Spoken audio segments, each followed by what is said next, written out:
Shepherd. Good morning. Good morning. We'd love to have you guys couldn't come on a better day. This is the third part of a message series that we started that we call Preparing to Make a Difference. Preparing to Make a Difference. And we believe that everyone has in them the capacity and the potential to make a difference.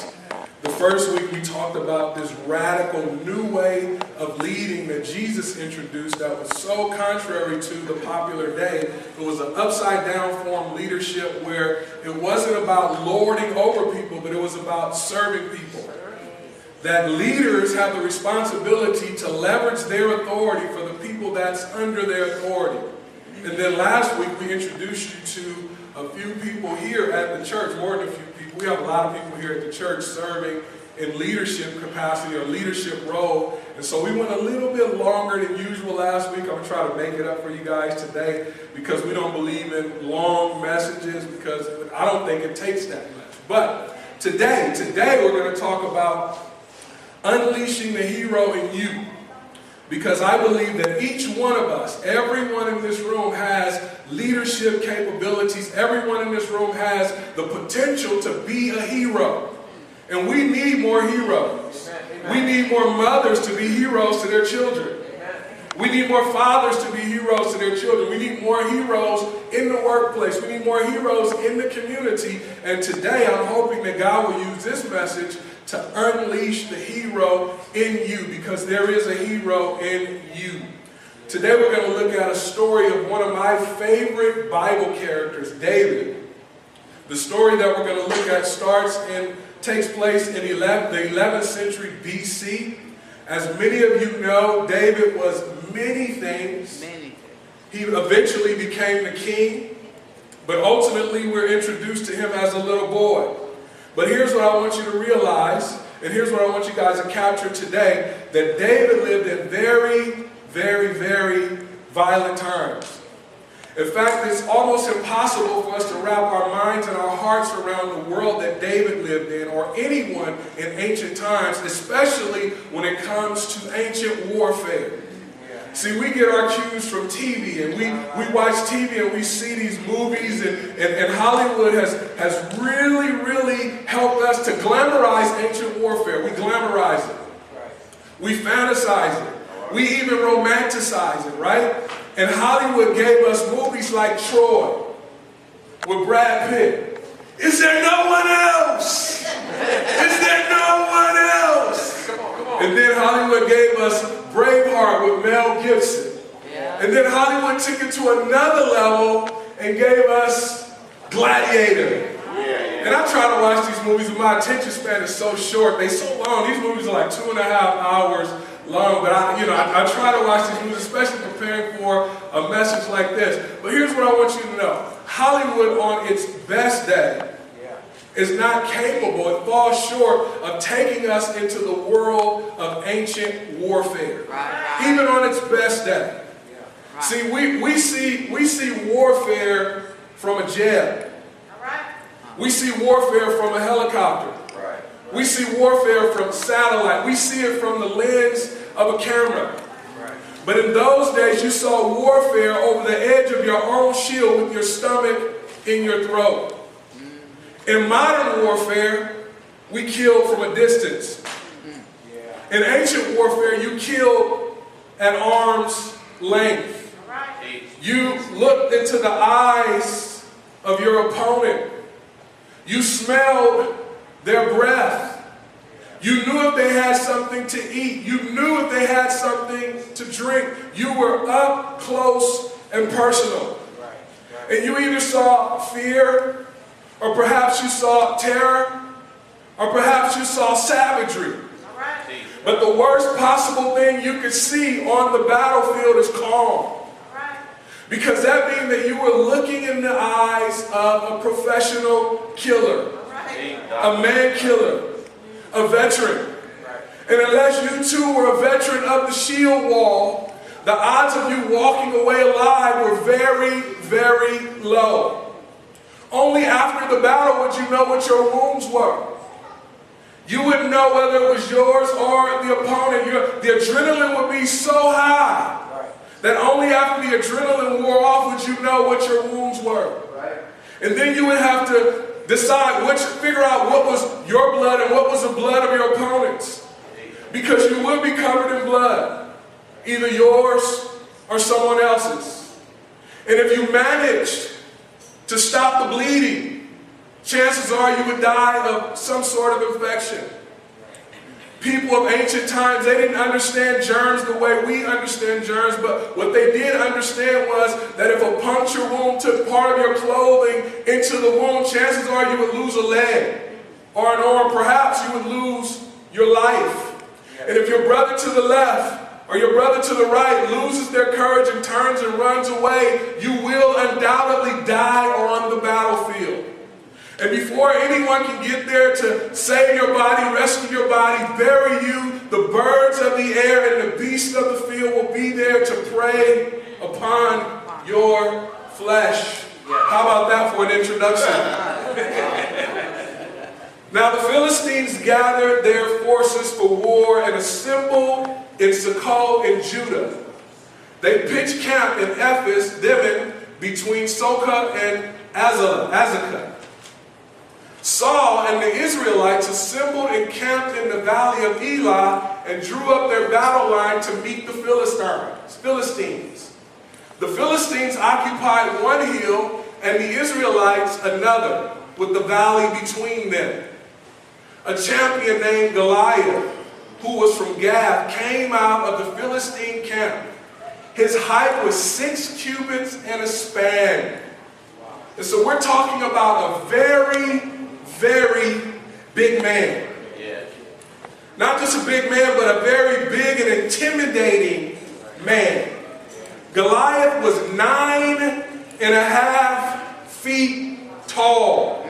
9.5 feet tall. That's about this tall right here. He was a real life giant. And the Bible teaches us that he was a champion. He was a warrior. And if you do research on Goliath, he wasn't a recent champion. He was a champion from his childhood. Here's an image of what Goliath sort of looks like. And this picture right here doesn't do justice. 9.5 feet. But here's the thing. He had a sword, and on the end of his sword was this spear right here that weighed 15 pounds.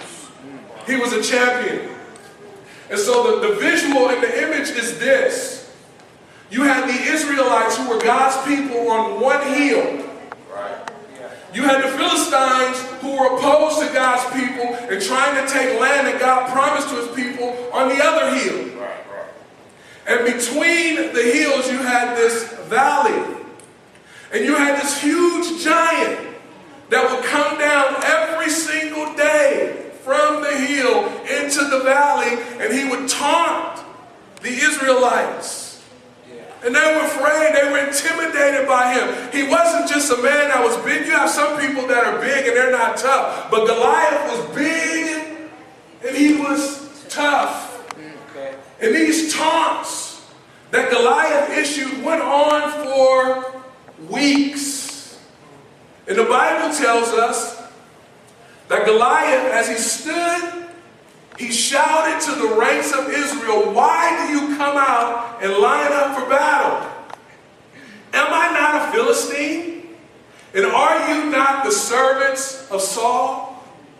He says, "Choose a man and have him come down to me, come down to the valley. If he's able to fight and kill me, we will become your subjects.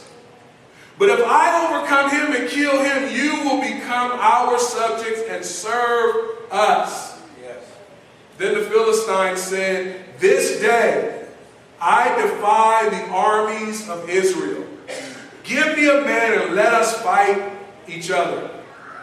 And so on hearing this, verse 11, on hearing the Philistines' words, King Saul, and all of Israel were terrified and afraid. And so here's the picture. You have this giant that's issuing these threats. to the children of Israel. And Saul, who was Israel's first king, was afraid. He had the title of king, but he was afraid. And all of his soldiers, they were terrified. And here's where our story intersects with their story. Here's what they experienced, we also experience. And that is this. We place our hope in what we depend on. We place our hope in who we depend on. Saul being Israel's king, they placed their hope in Saul. That's what nations did. They placed their hope in their kings. But Saul is conspicuously missing. The king of Israel is nowhere to be found. But all of the nation have placed their hope in him. That's why we have to be careful with who we place our hope in. That's why we have to be careful in what we place our hope in. Because the people that we place our hope in, the things that we place our hope in, when they fail us, there goes our confidence. If you place your hope in money, when your money fails you, there goes your confidence. And this is why parents and children have the capacity or the potential to be at odds and hate one another, because children place their hope in their parents. And when their parents let them down, there goes their disdain, there goes their anger, there goes their frustration. The same thing with couples. When you spend your life placing your hope in a marriage, placing your hope in your mate, and your mate lets you down, you become frustrated, you become angry, and sometimes you give up hope. And that's what's going on with the children of Israel. They have given up hope because they placed their hope in a king. And so now you have the Israelites and the Philistines at a stalemate. They're just kind of waiting to see who's going to make the first move. Goliath issues these threats. But how did Israel get themselves in this situation in the first place? Let's rewind a little bit. We're going to change scenes. And I'm going to show you guys how Israel got themselves in this situation in the first place. God established Israel as a theocracy. He established Israel as a theocracy over 400 years before this event took place. A theocracy is a nation of laws administered by judges. And so Israel was in a really good place. They had a direct connection, a direct line with God. God was leading them. In fact, when they left out of Egypt, God led them by the cloud and he led them by the fire. And so they had this very unique relationship with God.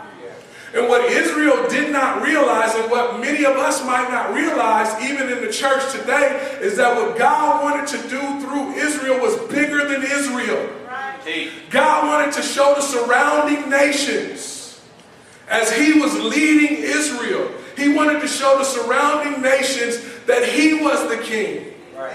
And so as the surrounding nations look around and they see Israel's crop growing, and they see their babies healthy and living a long life, and they see that their borders are protected, that they will wonder, who is this unique God that protects Israel? Who is this unique God that causes their crops to grow, who causes their babies to be healthy and live long lives? And so he had a unique plan for Israel to expand beyond Israel so that people can see the work that he was doing in Israel and through Israel to give him the credit. Right. And so here's the first stop. Let's pause right here for a moment. If you want to be a hero and make a difference in your children's life, if you want to be a hero and make a difference at work, in the community, you have to be willing to give God credit. You have to be willing to give God credit. God does amazing things through people who are willing to give him credit. And so God had them set up as a theocracy. They were in a very good place. And so here's the image of what this looks like. This is God. He's the king. He established himself as the king for Israel. This is the nation of Israel. God made a promise to Abraham many years ago that he would bless all of the nations of the world, that everybody would be blessed through his seed. And so, as you fast forward, Abraham has a child, they have children, and eventually they become a nation. They become the nation of Israel, and they have this unique relationship with God, where God is speaking to them and through them, and God is doing wonderful things through them so that the other surrounding nations could see what God is doing through them and be amazed at God's wonders. And so Israel, they go to, the elders of Israel go to their leading authority, which is a man named Samuel. In 1 Samuel chapter 8, verse 1, it says, when Samuel became old, he made his sons judges over Israel. And so basically the way that God had this theocracy set up was that he had judges to administer his law with his people. So the judges were right there with his people, and they would administer the law. And so Samuel is becoming old. He appoints his sons as judges. Verse 3, it says, but his sons did not follow his ways. They turned aside after dishonest gain and accepted bribes and perverted justice. And so there were people that could be bought. So whoever had the most money would win with the judges. And so they were corrupt. And so the elders, all of the elders, gathered Israel together and came to Samuel at Ramah. They said to him, you are old, and your sons do not follow your ways. Now appoint a king to lead us, such as all the other nations have. All the other nations have a king. All the cool nations have a king. We want a king. Give us a king. But when they said, give us a king to lead us, this displeased Samuel. And so Samuel is upset because he knows that you already have something very, very good. You're in direct connection with God. You don't want to mess this up. But they're pleading with Samuel, give us a king. We want to be like all the other nations around us. We want a king. And so this bothers Samuel. And Samuel prays to the Lord. He prays to the Lord. And look at what God says to Samuel when he prays to the Lord. The Lord said to him, listen to all that the people are saying to you. It isn't you they have rejected, but they have rejected me as their king. It isn't you, Samuel, that they have rejected. They have rejected me as their king. And then he tells them, he says, but warn the people. Warn the people. Give them what they want, but I want you to warn the people. Let them know that the king is going to tax them. The king is going to make their sons go and fight in war. That the king is going to choose the best land. That the king is going to take advantage of them. Let them know. And Samuel let them know, and they insisted, we want a king. We want a king. And so that structure that God had established for them, where he was their king, that structure changed. And here is the new structure. We want a king. We want a king. And now that you have a king, look what happens. That direct line that you had between you and God, now there's a king in the middle. And so what do nations do? They put their hope in their king. Back to our story. That's what led to the stalemate between Israel and the Philistines. Israel put their hope in their king, but their king lost his courage. Come on now. And now they find themselves terrified and afraid, because who we put our hope in is who we depend upon the most. What we put our hope in is what we depend upon the most. Back to our story, 1 Samuel 17:26. David, this new character, David asked the men standing near him, what will be done for the man who kills this Philistine and removes this disgrace from Israel? Look at the clarity of David's question. What will be done to this Philistine? Remove this disgrace. And I can imagine the soldiers that are there, they didn't see it that way. What do you mean a disgrace? We see a 9.5-foot giant. We're viewing this thing as a merely military clarity. He saw very, very clearly. And what David understood was an enemy of God's people was an enemy of God. That's what David understood. An enemy of God's people was an enemy of God. He goes on to say, who is this uncircumcised Philistine that he should defy the armies of the living God? David understood when he said uncircumcised Philistine that Goliath was outside of the covenant of God.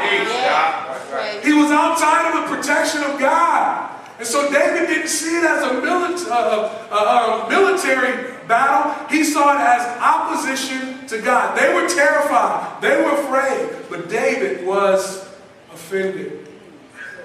And so David, he makes his way to the front of the line. And he wants to know what's going on. He's a little boy. David is 15 years old. He doesn't even have his driver's license. He has to have somebody drive him to the battlefield. And he's only going there to deliver a care package. And he makes his way to the front of the line. And David is like, what will be given to the person that deals with this giant? He's coming out day after day. And he's defying the armies of God. And so word gets back to Saul that somebody is willing to fight this giant. And Saul sends for David. And David, I imagine, goes into Saul's tent. And when Saul looks at David, he says, you're no soldier. You have no wounds. You're a little boy.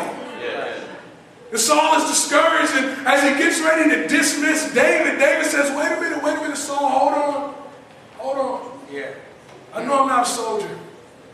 I know I don't have the battle scars to prove that I'm a warrior, but let me tell you a story, King Saul. He says this, he says, your servant has killed both lion and bear.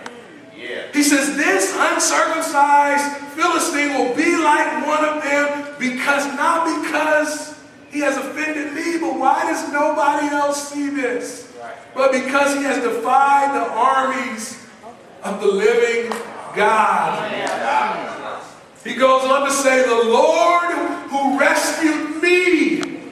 I'm good, but I'm not that good. The Lord who rescued me. Look at David's clarity. He sees this thing crystal clear. He took advantage of the opportunity to be a hero with the lion and the bear. David says, the same God who rescued me from the lion, the same God who rescued me from the bear, will be the same God who rescues me from this uncircumcised Philistine.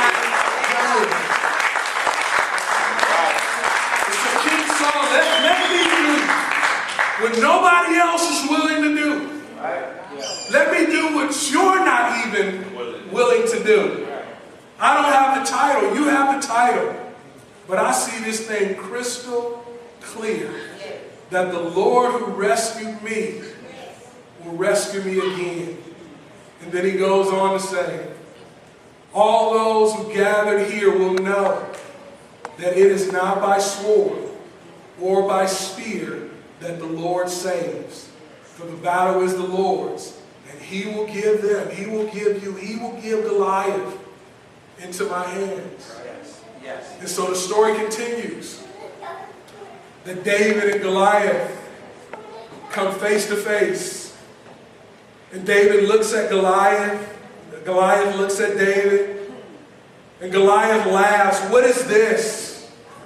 A little boy to come out and fight me. What an offense. Look at Saul. He sends a little boy out here to represent him. And I can imagine all of the Philistines laughing. Look at that little boy coming out there to fight this giant Goliath. And I can imagine all the Israelites looking. I can't believe that Saul sent the boy to represent us. If Goliath kills David, then that means that we have to serve the Philistines. And Goliath begins to hurl his insults. Am I a dog? I'm getting ready to destroy you. I'm getting ready to kill you. This big 9.5-foot giant. And David looks at him. And David has no armor on at all.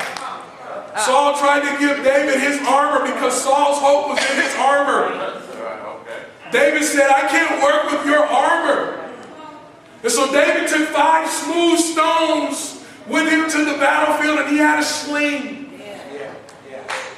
And he's face to face with this 9.5-foot giant who has an armor bearer in front of him. So that means he had a shield in front of him that somebody else pushed. And he was behind the shield bearer, and he had a long 6-foot sword that had that 15-pound point on the end of the sword. And David tells him, he looks at him, he says, you come at me with all of these insults. You got all of those weapons. He says, but I come to you in the name of the living God.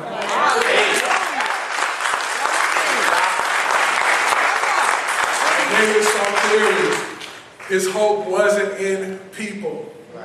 His hope wasn't in the armor. His hope was in the living God. And so David did what none of the Israelites were willing to do. He went towards the giant. David did what many of us are not willing to do when we're faced with a giant of a circumstance. When we're faced with a giant of adversity, we tend to run away. We become intimidated by the giant. But we need to learn to do what David did. David went towards the giant. And David took out a sling. And he began to swing that sling. And he threw that sling and it hit Goliath in the head.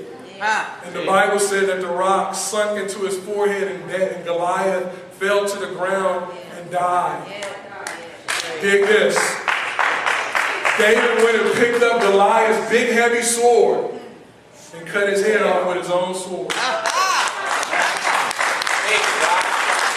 Now, watch this. When David killed the Philistines' hero, they all like cowards took off and ran. See, when you deal with the giant, all of the little followers, see, he had a big mouth. When you deal with the giant, all of the little followers are going to be in dismay, and they're going to take off running too. But then watch this. They took off running that way.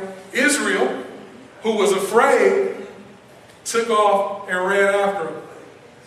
All because of the courage of this 15-year-old boy who saw clearly that the battle was not his, but the battle belonged to God.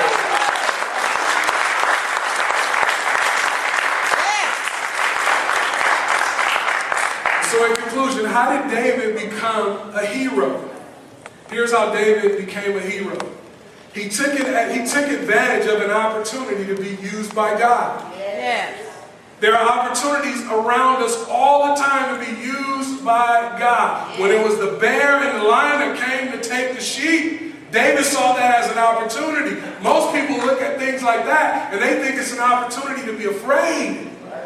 David saw it as an opportunity to trust God. How did David become a hero? He was not confused about the identity of the true king. He recognized that Saul wasn't the true king. Saul merely had the title, that God was the true king. And that's what gave David the courage to be a hero. He was never, ever confused about the identity of the true king. But that's not true about us. What's true about us is that success confuses the most of us, or the best of us.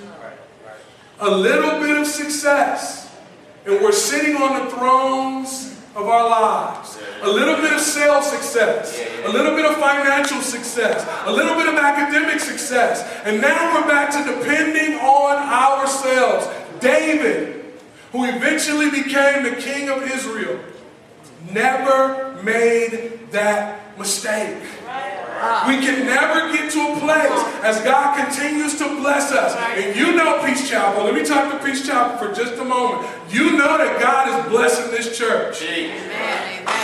You know that God is blessing this church. You know that God is blessing this church. Come on, somebody, y'all is not better than that.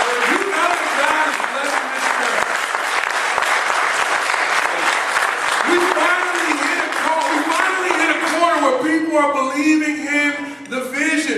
exciting things are happening around this church, and the best is yet to come. But may we never, ever, ever think that it's us. May we never, ever think that it's us. The moment that we begin to think that it's us, Mom, Dad, the moment that you begin to think that it's you, now you're sitting on the throne of your life and you are the king. And if you are the king, you will eventually run into something bigger than you. That's why we must always keep God as the king. We must always keep God on the throne.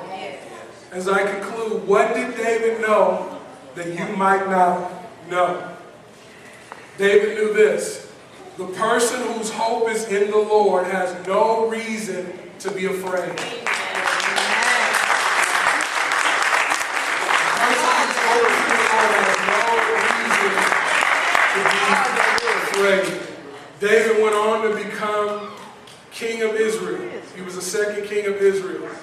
In my opinion, David was the greatest king to serve over Israel next to Jesus Christ. He wasn't a perfect king, but he was a great king. And the reason why was because he never lost sight of who Israel's true king was.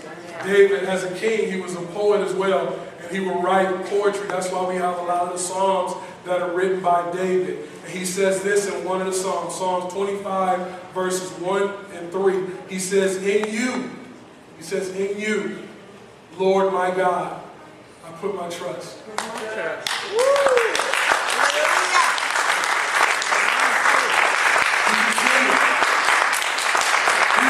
Everybody's looking to him. Everybody has put their trust in him. But David says, in you, Lord my God, I put my trust. And then he goes on to say this. He says, no one, no woman, no man, no boy, no child, no single mother, no one who puts their hope in you will ever be put to shame. No one who puts their hope in you will ever be put to shame.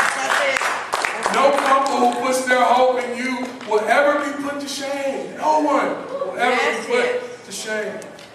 And so how can we unleash the hero in you? To unleash the hero in you, you must first see clearly.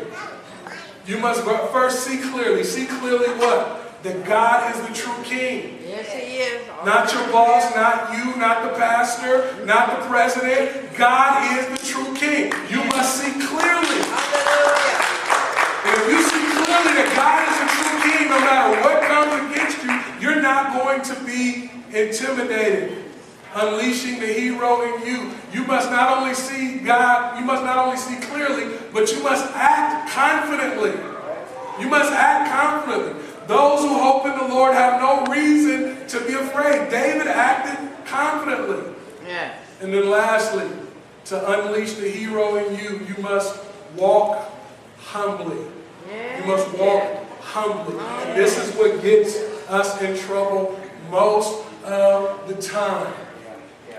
We get to a point where we can rub two nickels together and we get proud and can't nobody tell us nothing. We start smelling ourselves. You know how it is, parents, when the kids get grown, as soon as they're 18 and they start barking, I'm grown.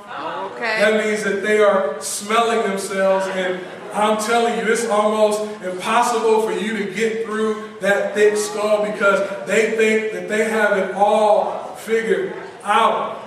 But I'm telling you, the Bible teaches that pride comes before a fall. And if you see a person and they fell from grace, and you see a person and things are tough in their lives, I can almost guarantee you, and there are some exceptions, that if you retrace the steps, what you're going to find is pride crept in there somewhere. Okay. And so we must always walk humbly. Why? Because God exalts humble people. He exalts humble people. But here's the thing. Just like God exalts humble people, he humbles proud people. And the reason why God used David the way that he used David is the same reason why God will use you, is because David was humble. We must humble ourselves. Yes, we must. And so I want to give you guys this declaration. Here's a challenge. I want you guys to pray this prayer. Family and friends, Peace Chapel, I want you guys to pray this prayer every single day for the next 7 days. It's the declaration of a hero. The prayer is David's song, the one that we looked at a little earlier. We have it in English and we also have it in Spanish. The prayer is this: in you, Lord my God, I put my trust. Remind yourself of this: no one who hopes in you will ever be put to shame. Guide me in your truth and teach me. For you are God, my Savior, and my hope is in you. My hope is in you. My hope is in you. Not part of the day, but all day long. There's never a point where we can stop depending on God. It's never us. It's never me. It's never you. It's always Him. If you're willing to give Him the credit, He will make a hero out of you. All of us have the potential to be heroes. If you're willing to give Him credit, He'll make a hero out of you. Let's pray.